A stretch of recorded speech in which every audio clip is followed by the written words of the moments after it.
National conference के सदर doctor Farooq Abdullah ने डोडा में बिगड़ते हालात के लिए एलजी को जिम्मेदार ठहराया है। उन्होंने कहा कि सुरक्षा व्यवस्था एलजी के काबू में है, उनके नियंत्रण में है, इसलिए डोडा में बिगड़ते हालात के लिए एलजी जिम्मेदार है।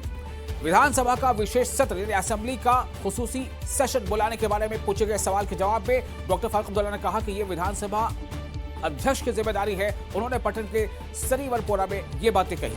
सिलसिला जारी है, वहाँ पे हालात अब बेकाबू हो रहे हैं, अभी भी उस पर कोई कार्रवाई नहीं हो रही है, क्या कहना चाहिए?